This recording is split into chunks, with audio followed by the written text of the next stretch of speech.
Hey everyone, how are y'all?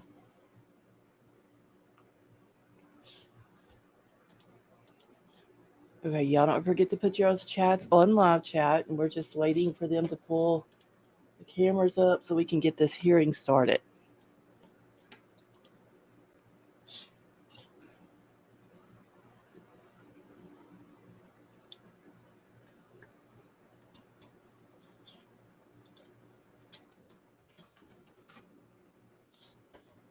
Oh, and there it goes. Hold on, y'all. We're bringing it up now.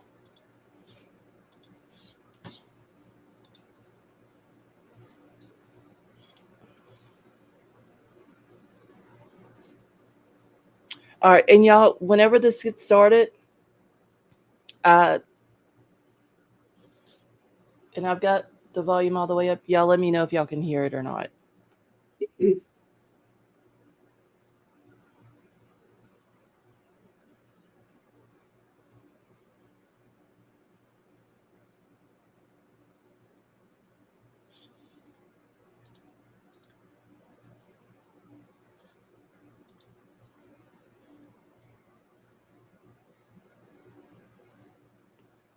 Hey, Meta Mom, how are you?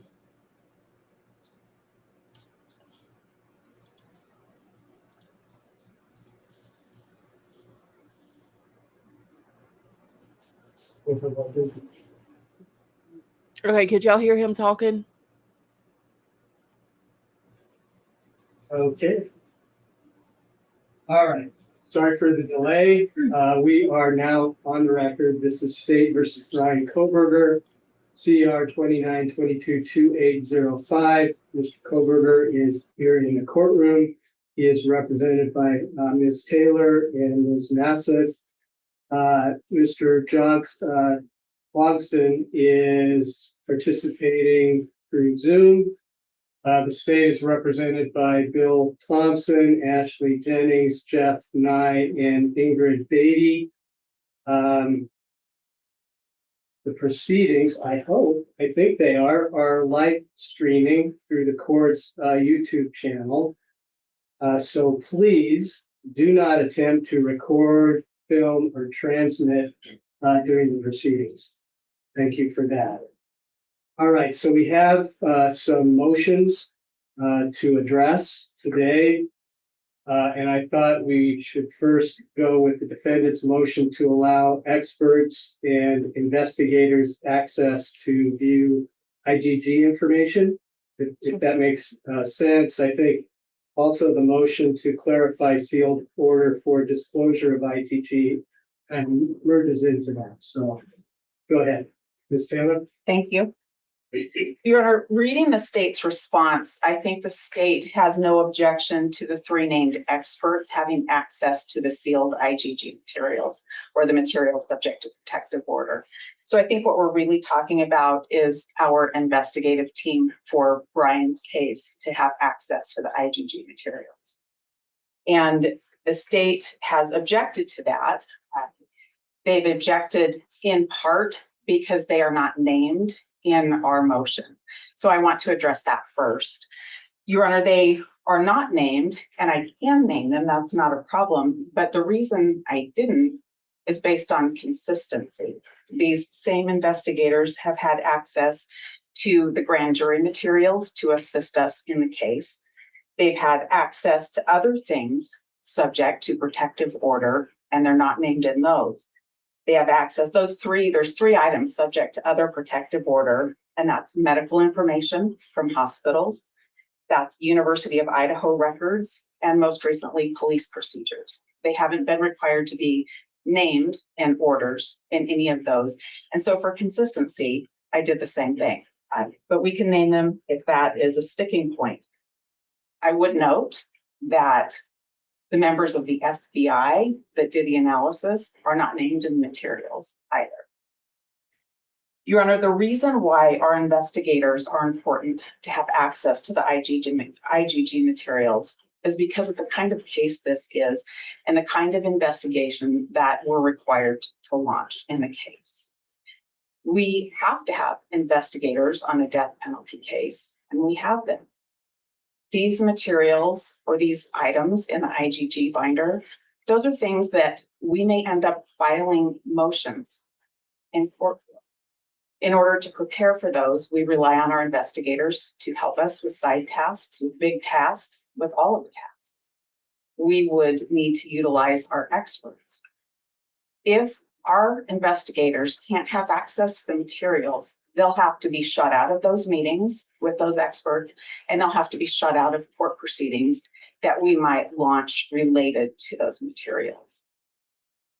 Your Honor, to meet our constitutional duties, in Bryan's case, his rights to have effective assistance of counsel, to have a full investigation, to have a fair trial, we have to have investigators. Those investigators are on board and have been on board, and they help us understand things that are given to us by the state. They help us find witnesses, they help us find experts, and they're necessary to be part of the conversation of what the IGG materials are and what they mean. This matters in figuring out how Mr. Kohberger ends up on the police radar and subject to these proceedings here. I know we've talked about this before, and I still don't have all of those answers. I believe today, with our experts getting access, we're going to make some headway with that, but we also need our investigators to be part of those discussions as well. Again, Your Honor, if their names appearing in a court order is an issue, that we'll do that. We'll do that. That's inconsistent with the other protective orders, but we'll do that. And they'll be subject to the protective order just like we are, and they'll abide by it just like they've done for the other protected materials they've had access to. And while we're on that line, if the court wants me to talk about the clarification, I can do that. Let's hear from the state first. I mean, I understand the having investigators. I think what we're talking about though is just with the IGG that we have to be especially careful about, you know, who's going to have the access, what they're going to do with it. I think I agree. It's clear that the state has no objection to the three experts that you've named. So I don't think that's a problem. But let me go to Ms. Jennings. Okay. Yes, Your Honor. Thank you. That's correct, Your Honor. And Your Honor is familiar and aware of the materials that we're discussing, and you're also aware of the sensitive nature of those materials. The state is really just following the court's lead in your protective order, where you named specifically who on the defense team would be allowed to have access. It follows that if we're going to expand that access, that those individuals need to be specifically named. And it's really going to be the only way the court can have control of any unauthorized dissemination, is to know exactly who was privy to what was enclosed. So at a bare minimum, we need to know who it's going to be given over to. Your December 29th sealed order also said that any further dissemination of materials or the information contained within the materials, including to any investigator or experts, must be approved by the court after a showing by the defense as to why such individual needs the information. In the defense's motion, their stated reasoning is, quote, to investigate how and when Mr. Kohberger was identified as a suspect, end quote. State maintains they don't need access to all of that highly sensitive information. To satisfy that purpose that is laid out in the November 28, 2023 letter from the FBI to the state. So we would ask that one, they be named. If they are granted access, that it be to that letter, and that the balance of the materials be protected. And we would ask that you follow the proposed language in the state's response from February 9th to ensure further protections of the materials. Thank you, Ms. Jennings. Sailor? Well, Your Honor, I know what letter Ms. Jennings refers to.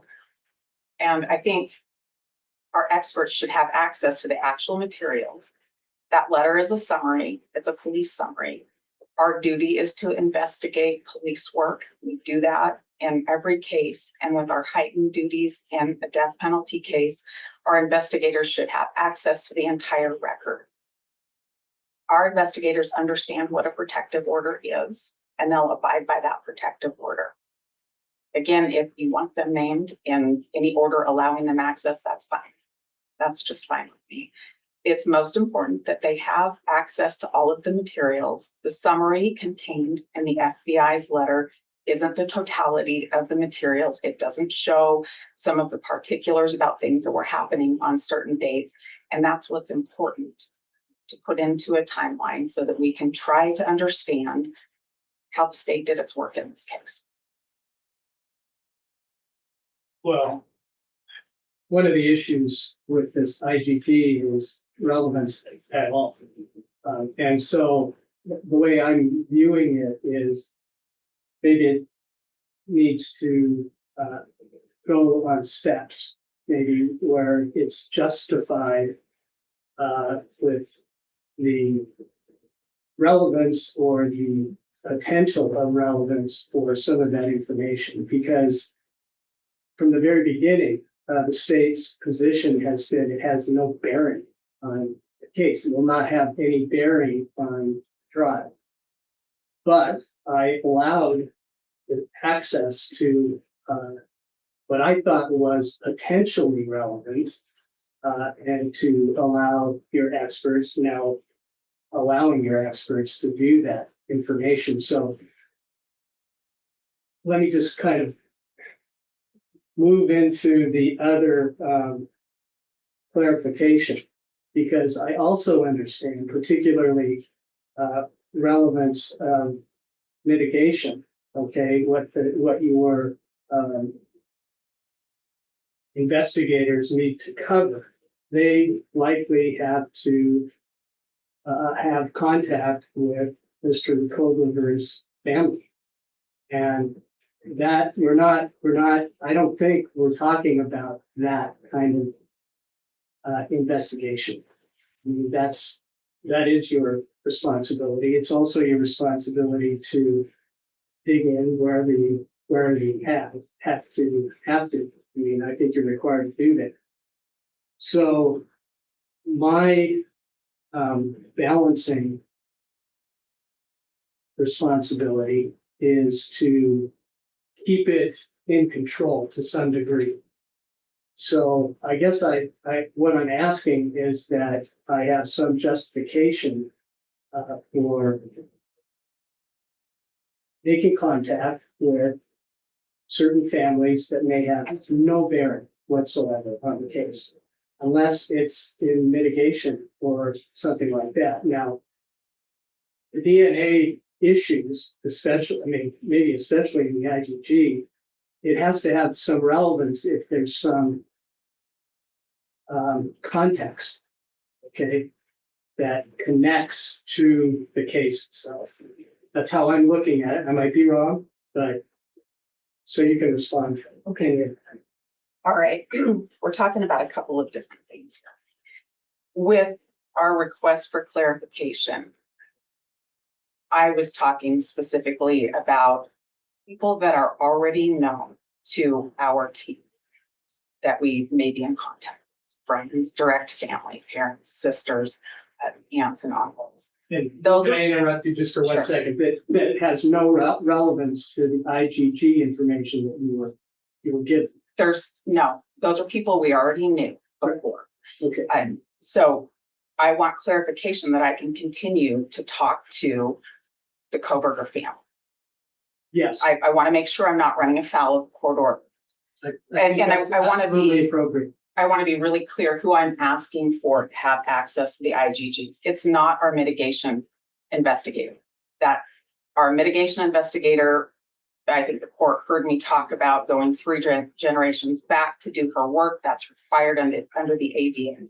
I'm not talking about her. She wouldn't have access to this. I'm talking about our criminal investigators dealing with the innocence space for Bryan.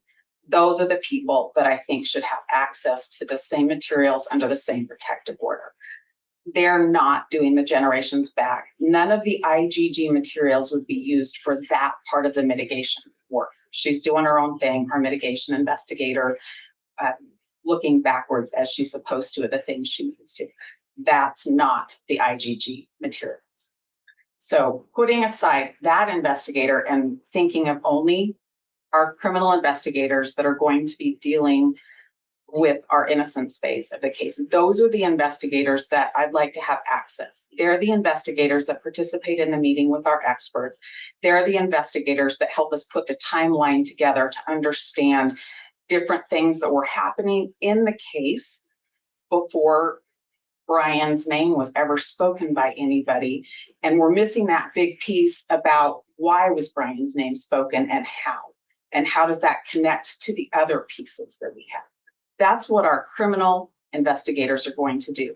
They're not looking at IGG materials, if allowed, to do any of the mitigation work. That's separate and apart. So I want to make sure that that's really clear. Also, when we're talking about whether something is relevant or not, I think that we're thinking of the standard for information to come out in court. That's not what I'm talking about.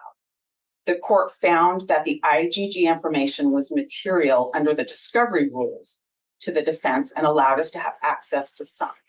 It's for that same purpose and under that same rule that we're asking the court to allow our investigators to have access to the same materials.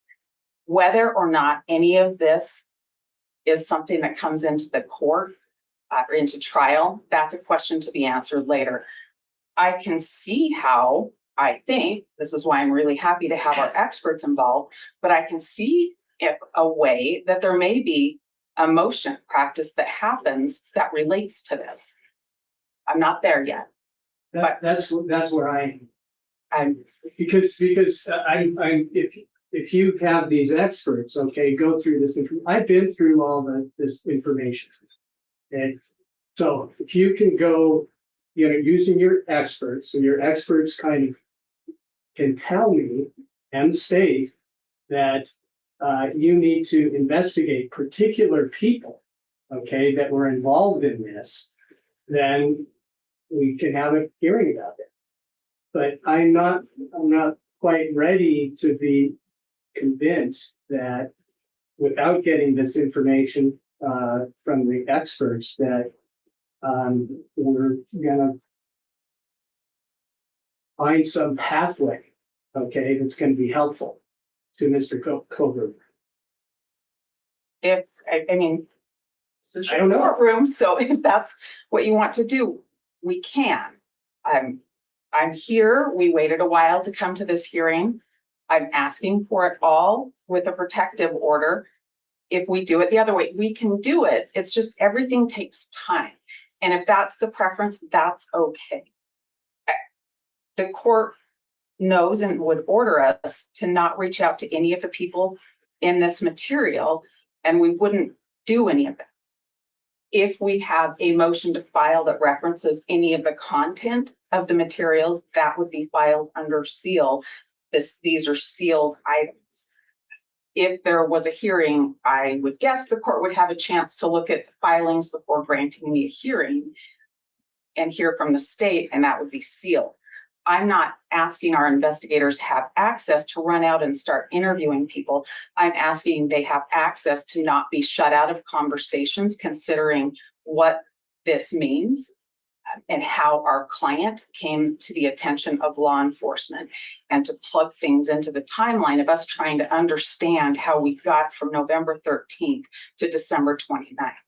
That's it, not to go out and try to talk to people.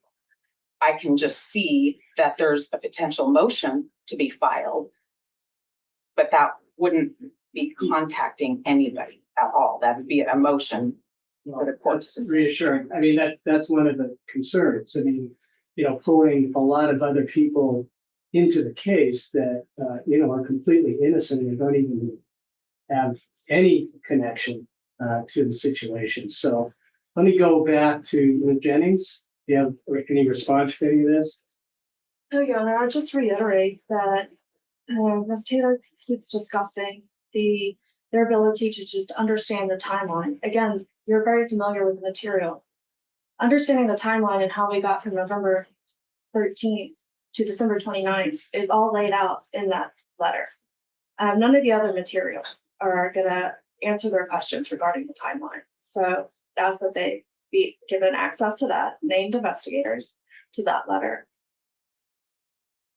Thank you.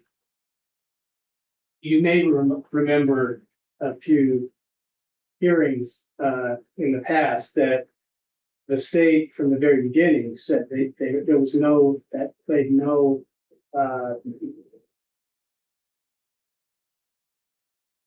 no, I don't know how to even, it wasn't, when I asked them in the hearing that, did you use the IDG, any of the information of the IDG to get the warrant, to get Mr. Kohberger's DNA, that was not part of it. So in terms of the time frame, don't know that it's that complicated, because a lot of what happened in the time frame happened before that. Now, that's up to you to dig into that, obviously, but there was a lot of information in the letter too, just their sequence of using the IgG at all. So we're going to have to sort this out, obviously. But going back to what I'd like to do is just get some justification for digging in deeper, if necessary. And I'm not sure it's necessary, but I'm going to keep an open mind about that. So for right now, I would say, let's just get your experts looking at the IgG stuff and exactly what they can read from that. And we'll go from there. Okay. Now, with regard to your clarification, yeah, I mean, I'm not saying that your investigators can't contact people that they've already contacted without relying on the IgG information. That work for now? Yes, Your Honor. Our mitigation expert has done her own family tree based on her work, and she has nothing to do with the IgG material. She's not an expert that would have access to that. She's not named. So she needs to keep doing what she's doing as far as her work goes.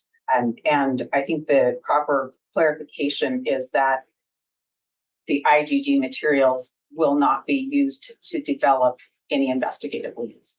I think that's fair. And what Ms. Jennings proposed in language in their response to your motion, is that something that you would object to at this point? I'm sure you probably read that language. I did read it. It's a little bit less straightforward, but I think it covers it. It allows me to continue to speak to the people I'm speaking to and that I need to speak to that are on my list. Okay. Anything else about that? No. These issues. Okay. Ms. Jennings? No. Okay, great.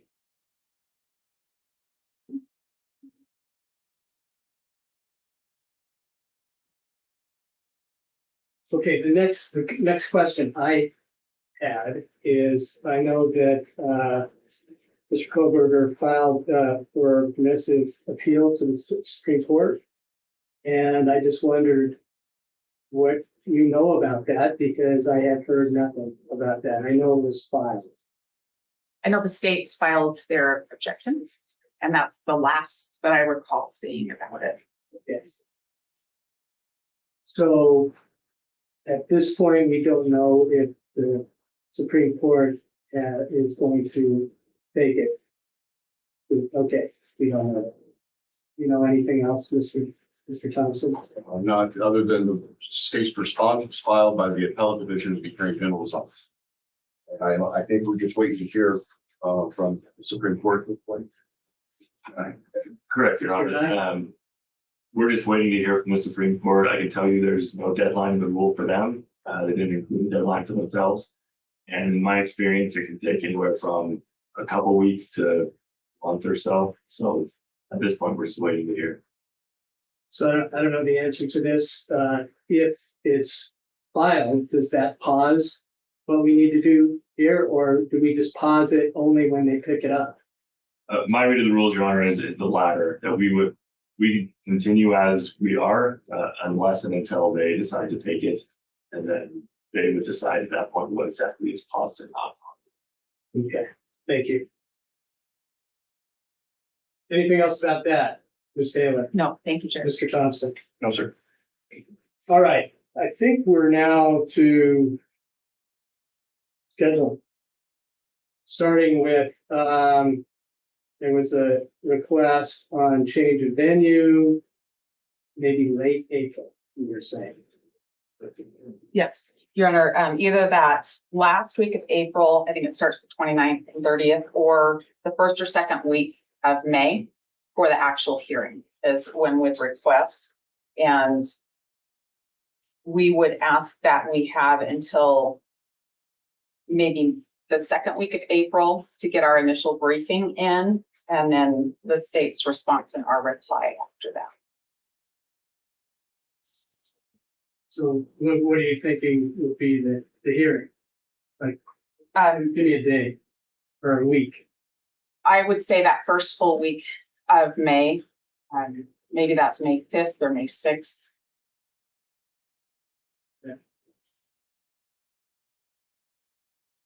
All right, thank you. Okay. Ms. Beatty, Ben?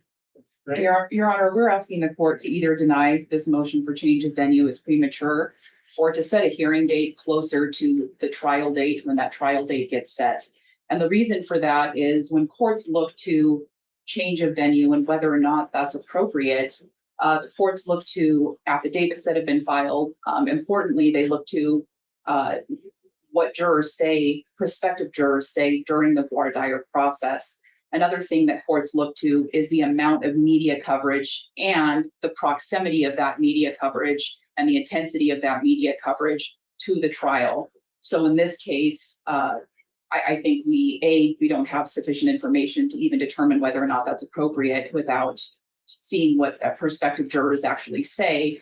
But B, we're far enough out from trial that we can't really gauge that anyway. So we would ask the court to either deny that motion at this time or to set a hearing further down the road and closer to trial. If we do proceed to hearing, the state would just ask for a scheduling order. At this point, the defense has filed a motion. They did not file any affidavits, disclose any experts. They haven't even filed a supporting memorandum. And so we're not even sure what specific cases they're relying upon. So we can't really respond substantively to that motion until it's briefed. So we would ask the court to set a briefing schedule as well. Thank you, Your Honor. Okay, thank you. Well, my interpretation was that they were going to give us a lot of information, affidavits, maybe testimony for the hearing. Is that right, Ms. Taylor? Your Honor, you're right. The motion was to put everybody on notice that we'd like to have this addressed. We do intend to have a presentation for the court. We do intend to have briefing for the state. I anticipated we'd get that scheduled today. But no, I didn't file the motion. I filed it to put everybody on notice that it's coming, and I think we need to address it. I think we need to address it before a trial setting. It doesn't make sense to set a trial, get right up to it, and then have to have everybody who's under subpoena rescheduled and have to have the public and the families of everybody disappointed because we're going to reset it at the last minute. So I think we should take care of whether or not the court should change venue sooner rather than later, especially given the length that this trial is anticipated to go. We'll need to schedule a courtroom either here or in another county in Idaho. I mean, we'll need some advance notice to get that done because it'll take a long time to try this case. Thank you, Ms. Taylor.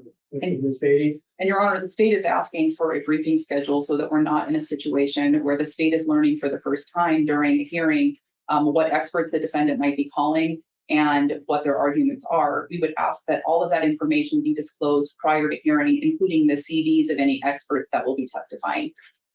Well, that's certainly what I would expect. But it's quite sticky, right? To think, you're going to wait until ready to seating the jury, which is probably a 2-week process in this case. And then figure out, hey, we can't see the jury, so we have to move the trial.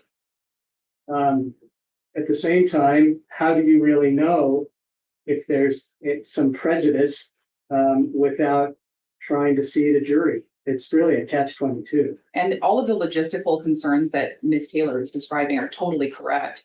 The problem is that is what the law requires, and that is what the case law says. The case law does contemplate that. So certainly it's correct to note that there are going to be logistical challenges to that, but that's what the case law requires.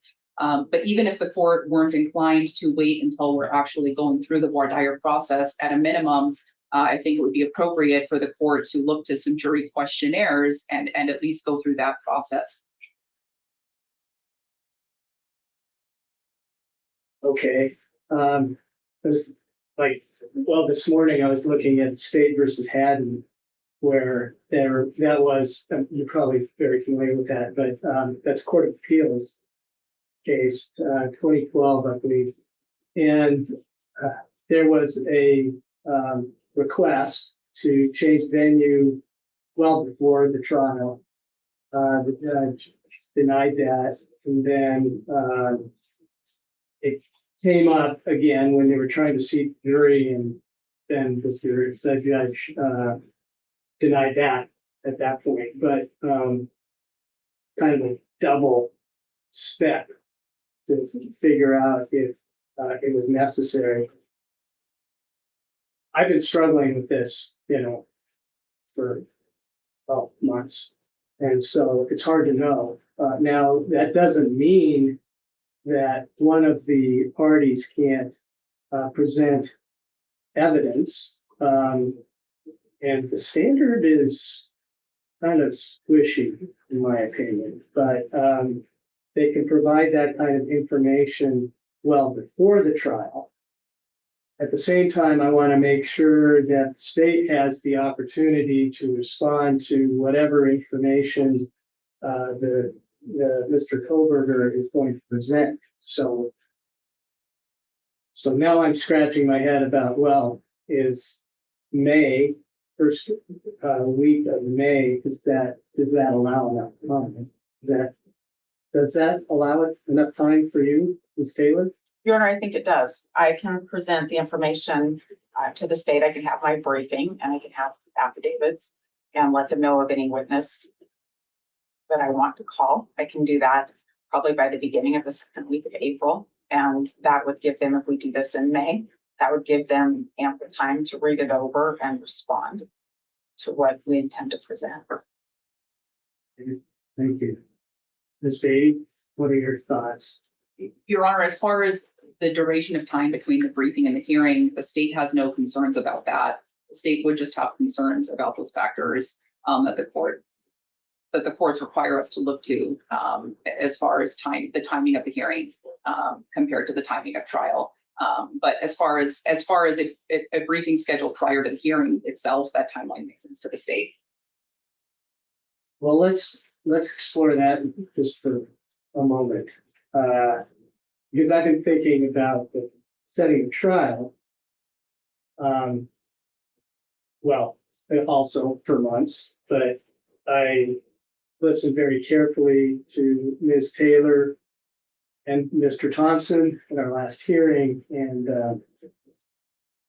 I really, it wasn't clear that I'm not really happy about setting the trial in 2025. It seems so far away. Now, it's not just, doesn't just affect Mr. Kohberger and his defense, but there's a lot of other considerations. So I am trying to be fair and realistic, okay, about when we could really be ready for trial. Now we want to do it once, okay? So let me go first to you, Mr. Thompson, about when. I know that it's been complicated, the discovery. I mean, you have these different agencies, FBI, state police, the state lab, We've got Moscow Police Department, Latah County, Pullman Law Enforcement, Pennsylvania law enforcement. And I think you mentioned it's hard to get all this stuff together. And that is one of the things that has delayed setting the trial. Not to mention the motions about the grand jury procedures, also the issues about the investigative genetic genealogy issues. And I'm kind of curious, okay, when do you think that you will be completely finished with providing discovery to the defense? Judge, most current projection that we have would probably be at the end of this summer.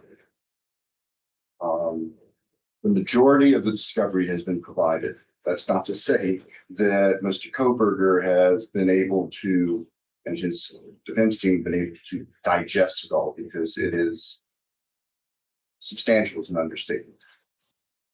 We are still awaiting information that the defense both wants and needs to have, and we're going back through all of the discovery to make sure that nothing's been overlooked. We have 2 members of our team, an attorney and a legal assistant, who are essentially assigned full time to that task.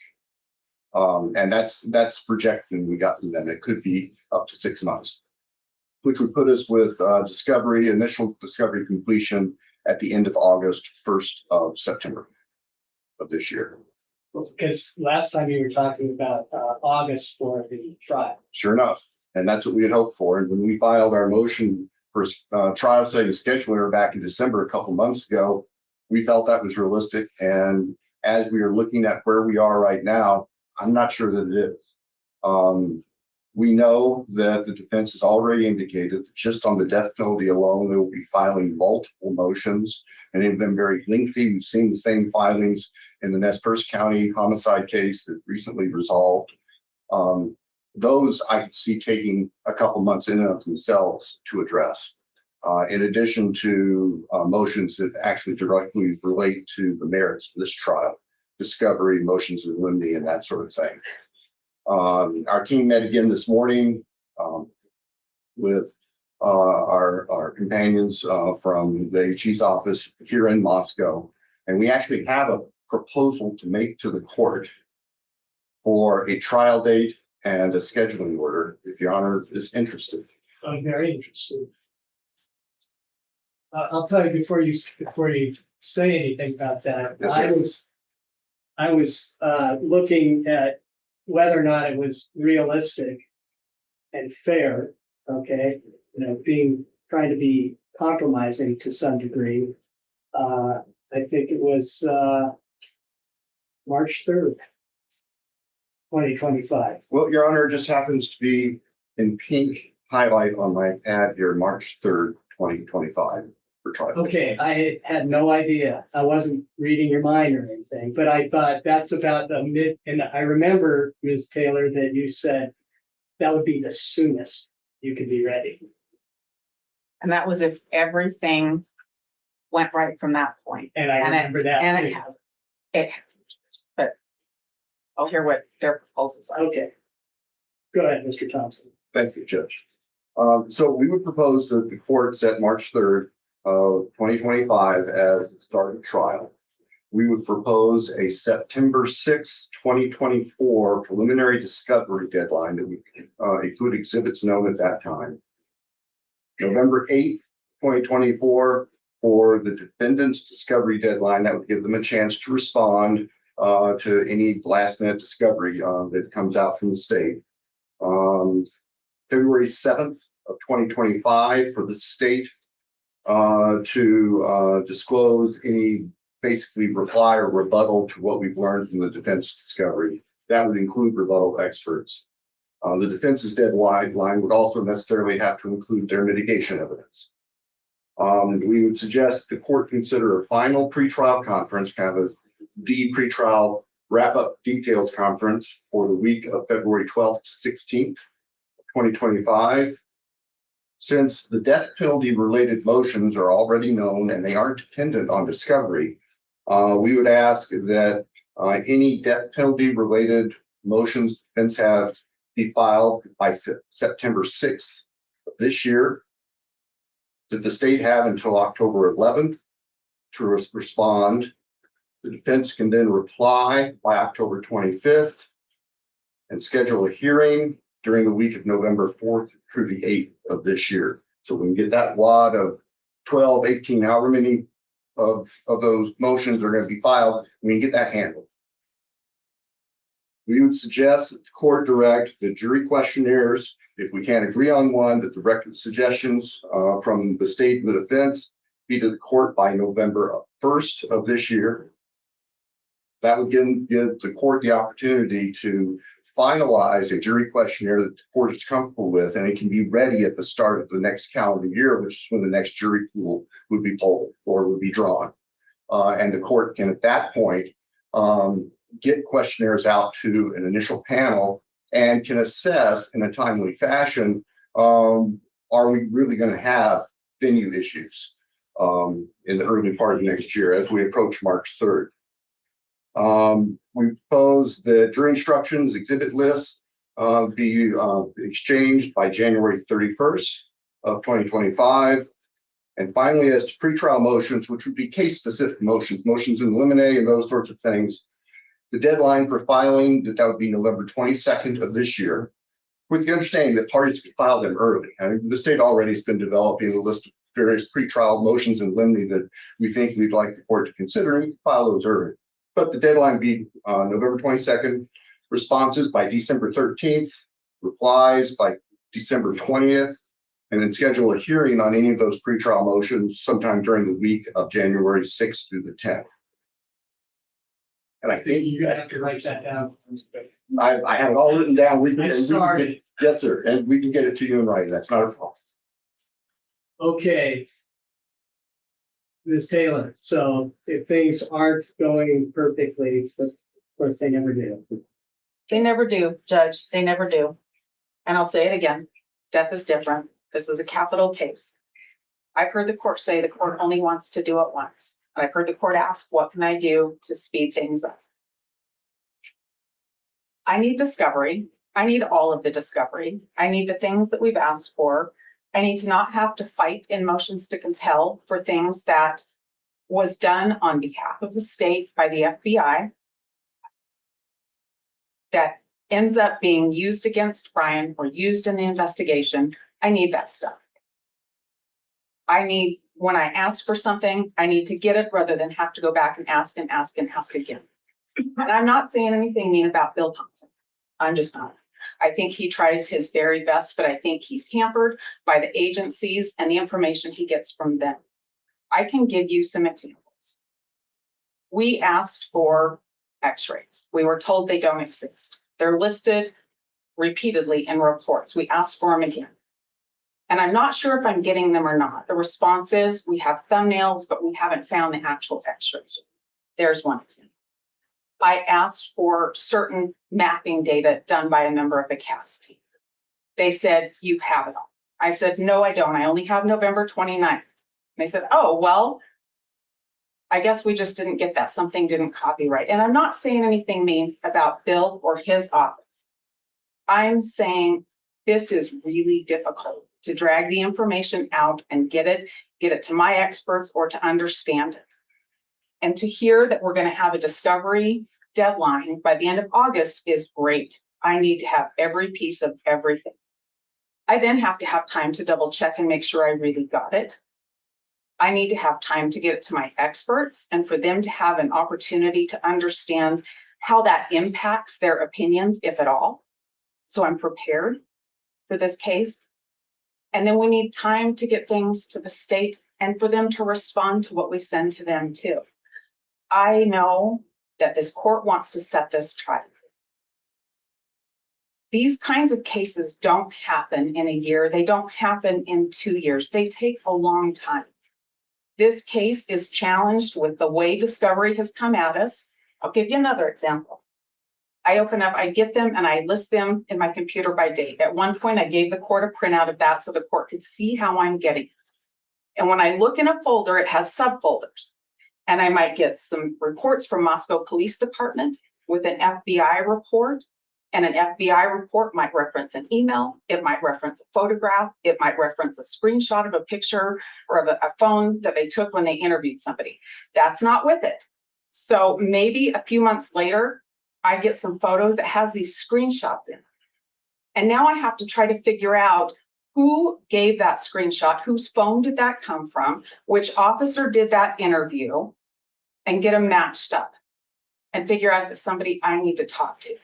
So not only do we have a huge volume of information, the way I get it is completely disorganized. And it's like if you wanted to play 52 card pickup with 100,000 decks of cards and throw them in the air, and I have to go figure out how to put them together. And by the way, the backs of every one of those cards look the same.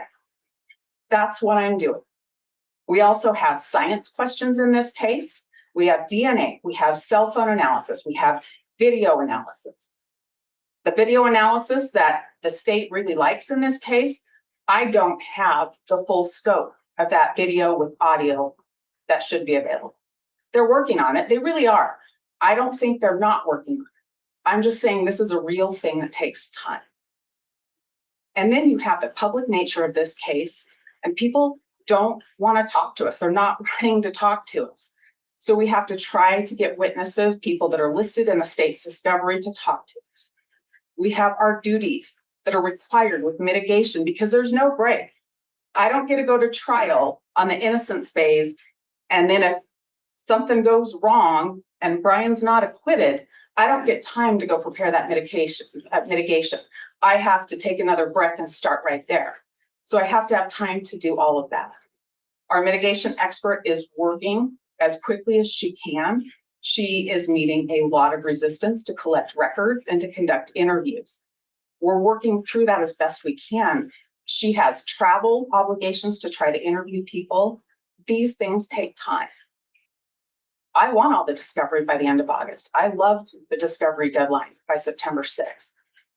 That does not allow me enough time to get ready for trial by March 3rd.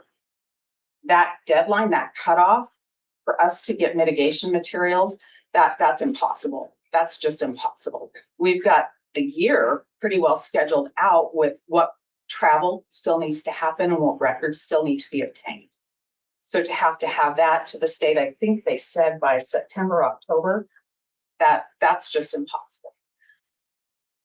I would request that this court take up our venue motion in May, make a decision on venue, and let's see where we can get with the discovery. I still need to read every bit of discovery that's come, and I haven't.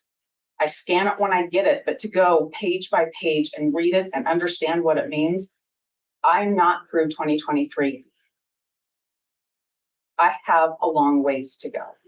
So I don't think that is realistic to set it. I think if you set it for March, I'm going to be back here after the discovery deadline, and I'm going to be telling you there's no way that we're going to be ready for trial.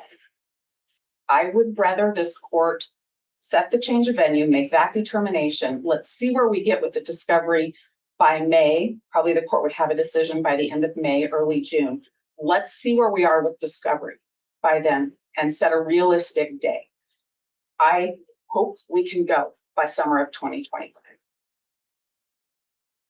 Well, thank you, Ms. Taylor. I can help in any way to speed things with, if there's problems with discovery, I'm happy to do that on very short notice. Just so that we can keep going. But you say, it would be fantastic if you got all the discovery by August. Your mitigation person has been working already, right? And just to know that I'm not being insensitive about this, I did read the ABA supplementary guidelines for mitigation function of defense teams in death penalty cases, and it's huge. Okay, I get it. There are so many things that if you don't do, then it comes back as, well, you were ineffective.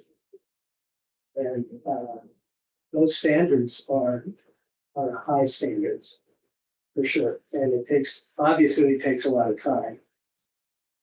So, but I'm also thinking, if you get all the discovery, if you can, assuming that, which may be inaccurate, by the end of August, you're saying that you wouldn't be able to respond to all of that, assuming that it's even earlier than that, that you could not be ready for the beginning of March 2025. That's exactly what I'm saying. I'm saying I love that discovery deadline. Let's shoot for that. And I think that would help me make a June 2025 trial. I think once we have that discovery, and I agree, we can file the challenges to the death penalty earlier, but the challenges to some of the things that are going to be contained in discovery, those we need to see it all and see how it interplays. I can do some things early, but I may be coming back and asking the court to reconsider if it doesn't go our way and we found something that we didn't have. I think a discovery cutoff is great, and I think the court has to manage that discovery. If we finally are up to the eve of trial and there ends up being a whole new dump of discovery, then the court has to look at that discovery and understand, is it exculpatory? Is it something that we didn't have a chance to prepare for? It should be excluded. If it relates to anything to do with the death penalty portion of the case, then the court's going to be asked to strike the death penalty. I mean, the discovery deadline is critical in this case. So I love that. I love that. What that means, if I have all the discovery by the end of August this year, it means that there is a stopping point where I can know I have it all. So I can confidently get the motions filed. I can confidently tell my experts, this is it. This is the scope of what you have to do. And I can have some space to read it all and understand it and get ready for witnesses too. If the court makes that deadline, know that mitigation is not going to be done by then. But if the court makes that discovery deadline, and then we follow that with our motion practice, and then our deadlines for expert disclosures and whatever's going to come from that, and our mitigation, we should be in good shape by June of 2025 to try the case. If we have that discovery cutoff, I think that's a great idea. Ms. Taylor, Mr. Thompson?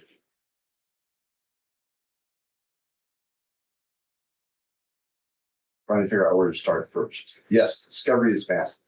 Yes, there have been things that Mr. Kohberger has asked for that we've inquired, and we were initially told, no, you don't have that. And then we have gone back at the prompting of defense saying, you sure? I mean, it ought to be there. And for example, x-rays for the autopsy. Well, we just got those. The first came in with thumbnails. In today's discovery, Ms. Taylor is going to have the full size, which we were able to obtain when we saw he gave us thumbnails. These are useless. Get us the real thing. And through the coroner's office, we were able to finally achieve that. According to Ms. Jennings, we are better than 95% complete on discovery. So we're getting close. There are some things that are outstanding. There are some issues with what information is actually available to us. We have given Mr. Kohberger everything that we have that we haven't asked for a protective order on or had some sort of dispute about. And we've given it to them, and frankly, in the order it's come in, instead of waiting to try to package it together and give it to them in a different format, just because they want it as quickly as possible. And I appreciate that. And we're going to continue doing that. It's going to benefit to have deadlines for everybody to have to work for here. I don't think just setting a deadline for state's discovery does anything other productive other than that initial stage. So if we're going to set discovery deadlines, we need a state's discovery deadline. We need a defense discovery deadline within a reasonable time after that and a reasonable time before trial, because we're going to then have to investigate whatever the defense tells us they might be using. And then, of course, an opportunity after we see what the defense is proposing or is disclosing to rebut that in some fashion and give notice of that. So that package of 3 days are important. Pre-trial motion on the death penalty, I think that's important. We need deadlines, so just get it done and over with. And both teams can prioritize based on the timelines what needs to be done when. I don't know the first thing about what's going on with defense's mitigation. Apparently it's been going on for a while. It sounds like it's going to be massive. That's something that we just don't have any insight to. We think that our proposals are realistic. We appreciate the fact that something could happen where it turns out that they aren't realistic, that something happens and we have to revisit. And I think we need to be prepared to do that.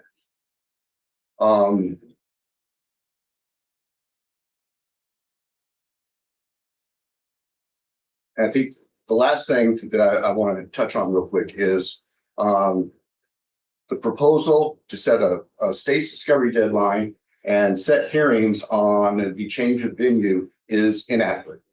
As we've indicated, change of venue under the law, that motion is premature. We need to be able to give the court the benefit of what impacts publicity, for example, is having on our actual jury pool. We know there's publicity. Everybody can agree. There's been massive publicity, not just in Latah County, but I see more about it in Boise or hear about it from other parts of the state than what we're seeing locally. And so the massive publicity, that's a red herring, realistically. There's publicity everywhere about this. The issue is whether the publicity and the nature of this case is such that we cannot pick a fair and impartial jury in this county. And of course, we know that just being aware of publicity about a case does not disqualify a juror. There has to be a showing that that publicity or whatever has impacted the juror to the point where that juror cannot sit in this box as a fair and impartial juror and make a decision based only on the evidence presented in this courtroom. That's the issue that Your Honor is going to have to decide on the change of venue question. And you can't do that based on a bunch of affidavits from experts who say, Judge, there's been a lot of publicity. That doesn't cut it. So I think just having a state's discovery deadline and trying to prematurely move forward with motion for change of venue is not the right approach. We think that the proposals that we've made are reasonable, understanding Ms. Hayward has concerns about whether she's going to be able to meet those. And I think there are enough stages in there that if that becomes a reality, there's the opportunity for us to discuss that. Like everybody here, we only want to do this once. We do not want to invite error that we can avoid. Thank you. Thank you, Mr. Thompson. Can Yes, I think you said maybe you're like 98% on probably a little bit more than 95% is what Ms. Jennings just told me. Okay. So if it's 95%, I mean, is it possible that it could be done before the end of August? It's possible, and we aren't going to wait till the end of August to do anything. We will continue to disclose information as we receive it. I mean, that's not fair to the defense. That's not fair to anybody. Just sit on stuff and dump it. So we are hopeful that it'll be finished by then, but we don't want to have to face a deadline that we think there's a chance could be difficult to meet. And that's why we propose the early September date, which would be essentially 6 months from now. September 6th, that's what you're saying. Yes, sir. Ms. Taylor, you said that would be fantastic. That would be fantastic, Your Honor. And Your Honor can give us a January 2025 deadline if the court wants to set a discovery deadline for us too. Expert disclosures, I think maybe would take a little bit longer, maybe February 2025. The court gives us a deadline for expert disclosures. I want to comment on the motion for venue change. Your Honor, because I filed a motion and the court doesn't have affidavits or the briefing to understand how we're going to approach this doesn't make it untimely. I'm fully aware that the massive amount of media coverage by itself isn't all of it.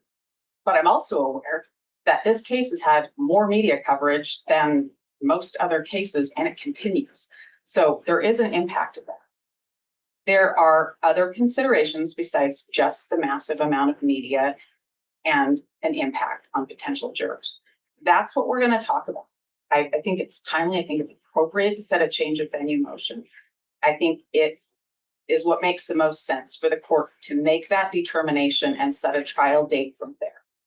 If the court sets one here and has to change it later, a lot of things have gone into play to get that trial date set here, to get the courtroom reserved, and a lot of people realize waiting until the court has heard the information, more than affidavits saying there's mass amount of media coverage, the court can make that determination. If the court agrees to change venue at that time, then it makes a lot more sense to just set that trial from there. I would think by the end or by May, when we can have a hearing, I would think I would have a better handle maybe on the process the state's going through now with its discovery. I will continue to make the utmost effort to get all the way through every piece of what I have now and continue to follow up with questions to the state so that we can try to have this discovery issue put aside. Once we have the discovery completed, I think that we're going to have a lot better idea of what the motion practice is going to look like and how long that's going to take. And it'll be a more realistic way to disclose experts to one another with the materials that's required under Idaho Rule of Evidence 702. I think that's a better way to go, even though you might not set a trial date today, because at least you'll set one that's really informed that maybe everybody can rely on. Thank you. Well, I want to make an informed decision about changing venue, and it makes sense to me. I mean, it may be premature, but I'd like to see what the defense has to say about that, what you're going to present. So, unless I'm just curious to hear this, I can always deny it. But if it's sufficiently strong and persuasive, then maybe it makes sense to do that. Obviously, when just for personal reasons, I don't particularly want to go to another county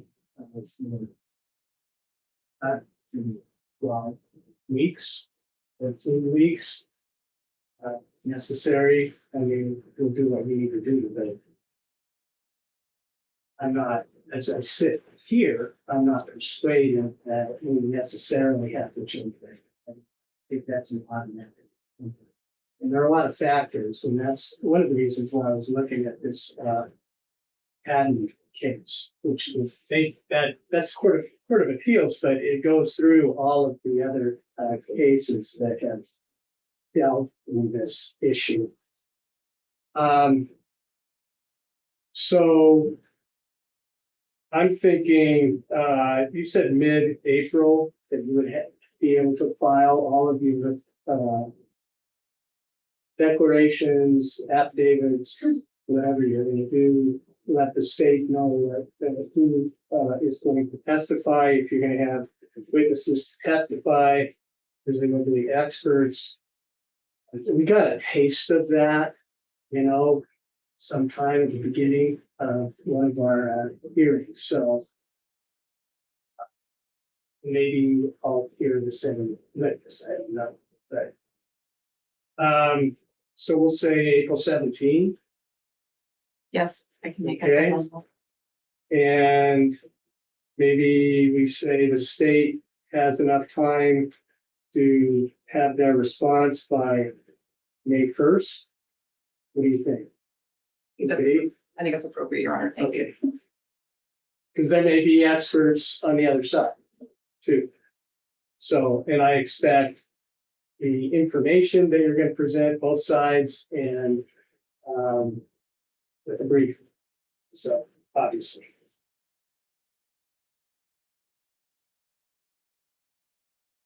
And I'm going to be in Boise the next week.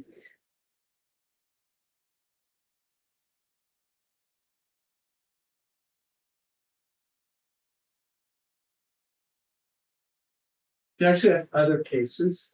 Be surprised.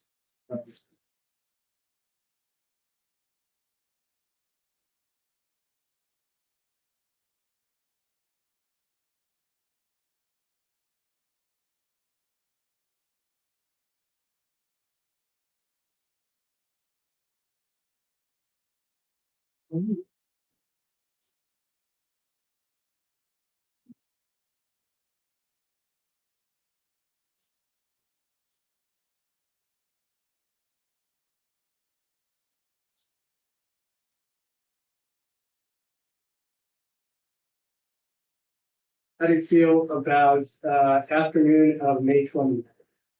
That's a little far out, but we've already been talking about maybe having a trial starting in June. So Your Honor, can I have it before May 25th? A witness I anticipate is not going to be available Or starting May May 25th. Starting May 25th, I think for 2 weeks. So if I could have it ahead of May 25th, that way we if you have a can. jury trial that week, May 20th.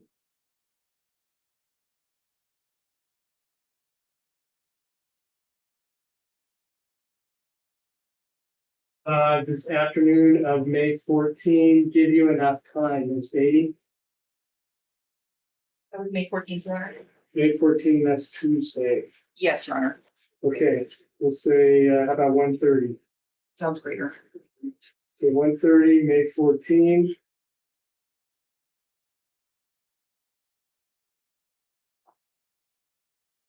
I am going to make a determination about that presentation on change of venue before I set the trial.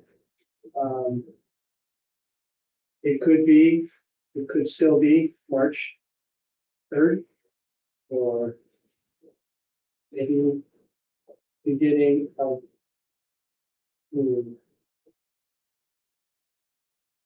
yeah, that's 2024. I know.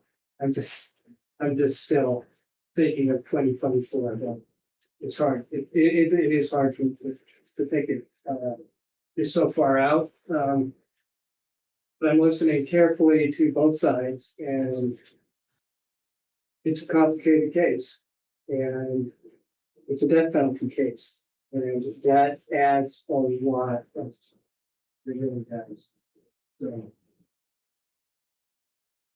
I'm gonna hold, I would like you to send me, your scheduling list, and I will think about that. We're going to have a deadline of September 6th for discovery from the state. And Ms. Taylor, did you say beginning of January? Yes. Okay, January, give me a date. 9th, okay, good job. All right, and that'll be 2025. Ms. Beatty.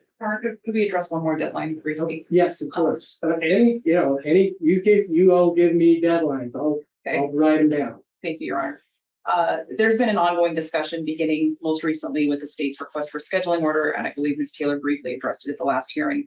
There's been an ongoing discussion about the alibi deadline, and the state is asking the court to either limit the defendant to presenting evidence about the disclosure that he made related to the alibi, which was that he was driving around the night of the homicides, but not allowing any further discussion or evidence of an alibi, given the amount of time that has passed since the state requested that alibi disclosure. Alternatively, since it was in the court's scheduling order initially prior to the trial getting vacated, we would ask the court to set a 10-day deadline now, because that is consistent with the alibi statute. The state does not believe it is appropriate to tie the alibi to the jury trial date in this case. The statute that sets forth that 10-day timeline is completely separate from Rule 16 and other discovery deadlines through the litigation process. I think at this point, there has been so much time that has passed, and it has frankly causes the state great alarm that the defense is discussing calling upwards of 400 witnesses during the innocence phase when we potentially don't have a full alibi disclosure. And when you look at cases regarding appeals from issues that arise during alibis that come up at trial. These cases are all defendants appealing a conviction because the state doesn't get a second chance. If the state gets ambushed at trial, that's it for us. We're asking the court to hold the defendant to a fair alibi deadline, and I think that the time has come. Thank you, Your Honor. My understanding was that was it, but I may be wrong. Ms. Taylor. No, when the court vacated the trial setting, the court vacated all of the deadlines, including the alibi deadline. That wasn't carved out as one that was still held through when the court vacated the rest of its scheduling order. So I don't think that we're foreclosed from that. The court also has the ability to give an extension besides the limited time by statute. In this case, it's more than Bryan was just driving around. We have let the state and the court know that we expect that that will be supported by expert testimony and by cross-examination of the state's experts. I need their full cast report and the rest of the discovery related to that before I can say more about that. So to tie me to a deadline when I don't have the rest of the discovery that I've been waiting for that would relate to that will mean that I will be back asking the court to reopen it. My expert can't finish until I get the rest of the discovery as well. And the discovery you're talking about is a video of the car. No, I What are you? So the video that we talk about is one that I think the state's going to use in its case that I don't have full video on, that I'm not talking about any video of Bryan's car. When I'm talking about an alibi defense, unless there's video that shows it elsewhere that I haven't gotten to yet, which may be possible given the fact that there's a lot I haven't seen yet. What I'm talking about though is the cast report, the drive testing information. Cast report meaning the identification of the particular car. That is the cell tower information. I'm with you. So what that is going to show and what the drive testing data is going to show and what other reports related to that are going to be things that my expert needs to finish our investigation and things that I need to formulate my cross-examination against the state's expert. So when I'm telling you that I'm going to do those things in alibi, I can't tell you more than that right now, but that's how we're going to support Bryan's alibi, that he was out driving that night. Okay, so you're saying that you have not received the cell tower reports? I have some data, some cell tower data, some phone record data. I have a draft of a cast report. The most recent information I have cast is the FBI doing their work. The most recent information I have is that on March 31st, they expect for that report to be done through the peer review process. So I may get it a month from now. I need to get it to my expert to digest. There's materials that support their report that I don't have full disclosure of. And the state's aware of it. I think they're working on it. And maybe they're on that drive that I'll pick up today, but I haven't had them yet. So you expect to get that in mid-March? I expect to get their report after March 31st, after it's done. The supporting data, I'm not sure when it's coming. They tell me it's coming. Okay, I'm gonna kick it back to the state. Your Honor, I guess I'm a little confused because if I obviously am too. So okay. I'm confused because if the defendant's alibi is that he was out driving around that night, I'm not sure what additional information his cell data could add to an actual alibi defense. It seems like what the defense is asking for, and they're being completely upfront about it, and I appreciate that. But what they're asking to do is essentially double check all the discovery before disclosing their alibi, and that's not what the purpose of an alibi deadline is. In fact, it's quite the opposite. There is case law that describes that given the ease with which an individual could fabricate an alibi, and certainly that's not what the state is accusing the defendant of doing. I'm using language that is in case law though. Given the ease with which an individual can fabricate an alibi, that is a very legitimate deadline. It's a reasonable deadline. It's a reasonable demand of the litigation process. There is a reason why there is a 10-day deadline in the statute, and that is because the defendant is able to tell his counsel where he was that night. They can work together and formulate a defense, and they can disclose an alibi. That is the whole purpose of an alibi deadline. The state has complied with the discovery up to this point. We will continue to comply with discovery. We are disclosing everything that we have to the defense when we get it, unless there's some protective order issue. We are asking that the court hold the defense to a fair standard that has been set forth in this statute and that is constitutional under the United States Constitution and the Idaho's Constitution, that has been repeatedly upheld by the United States Supreme Court and the Idaho Supreme Court. Thank you. Okay. I maybe dropped the ball, but went through the cracks that I didn't. I guess what I interpreted that as that was it for what we were going to hear about where he was and how he was established, the evidence that he was in a particular place. So once again, trying to be compromising, I'm going to give you until April 17th. You can submit the other information that you need to find for then. And that should be plenty of time because you're going to get some additional information from FBI apparently by the end of March.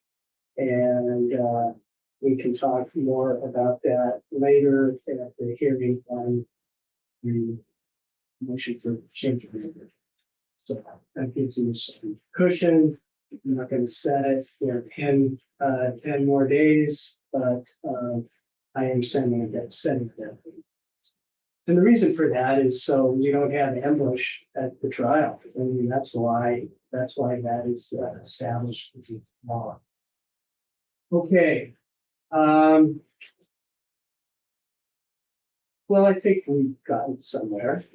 And is there anything else we need to address today, Mr. Thompson? I don't believe so, Judge. Thank you. Okay, Ms. Taylor? No, Your Honor. Thank you. Okay, great. Thank you all.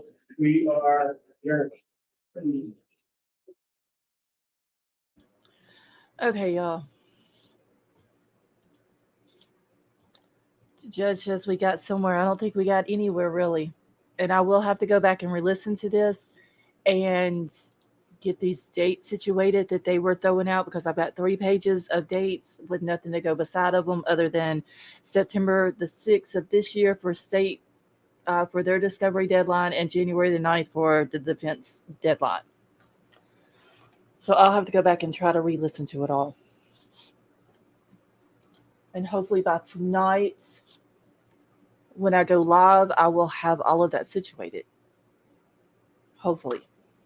And the state did say that they do have some x-rays from the autopsies that they have that they can turn over to the defense. I believe that's what he said. Betty Jo, tell her I said hi.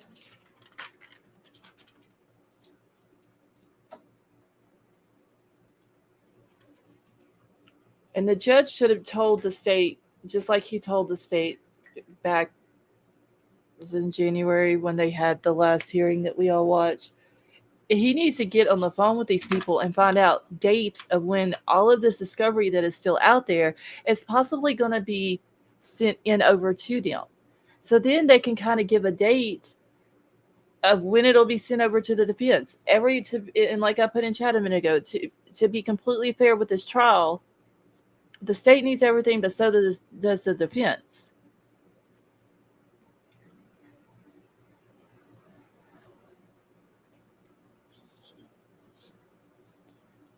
Okay, hold on, y'all. Let me get all this stuff off my screen. I'm probably going to go ahead and end it here. I'm going to go back and re-listen to this, get all these dates. I will be back tonight. Oh, Betty Jo. So you'll fail to see what x-rays are going to do. As far as the case goes, the full autopsies is what they need. Yes, that is true too, Tonka. It all needs to be turned over. Whoever it needs to go to, it needs to be sent to them Give them time to get through it. You know, if their experts need to get through it, set a deadline that's going to be enough time for it to all be gone through. Get the trial date set and let's get this done. And if we're going to do a change of venue, that needs to be taken care of as soon as possible as well. He's saying, what was it, March the 6th? Or was it the 3rd? Hold on, I got to find that date. No, March the 3rd of next year of a possible start of the trial. But that's still not definite yet. Tiff, that's what I'm saying. Just send it over to them and you know, let's get this started, get the ball rolling on all this. And the whole alibi thing, it kind of does seem like Ann Taylor may be trying to fabricate an alibi because she's claiming she needs all this information. But then again, maybe she needs all this information in order to back up her claims for her alibi defense. Who knows? I don't. This case, y'all, it's a complete circus. All right. Well, I am about to get off of here. I'm gonna go back and listen to this, get all these dates situated. I'll be back tonight. See, more than a year from now, I think Avery needs to call the judge and tell him to speed things up. The prosecution doesn't seem to have a problem with giving over the impertinent information, but if it has any real substances, they don't want to give it to the defense. Tonka, they're claiming that they haven't, that there's still stuff out there that they haven't gotten yet, the state. So they're saying, you know, once they get it, then they will go through it. Ann is claiming that there's still stuff that was sent to her back in 2023 that she hasn't even gotten through. So, all right. Well, I'm going to get off here for now, y'all, so I can get all this done. More than likely, I won't be going live until 10:50 tonight because there's some other stuff that's got to be taken care of around here as well. So I'll just have to go live late like I usually do or have been the last couple of times. And I'll have all this information ready. So I hope to see y'all all tonight. Thank y'all all so much for coming and watching this. And I will talk to all of y'all later. Tonka, it was good to see you. I haven't got to see you the last couple of lives. So I love y'all. Y'all have a good rest of your day, and I will talk to y'all tonight.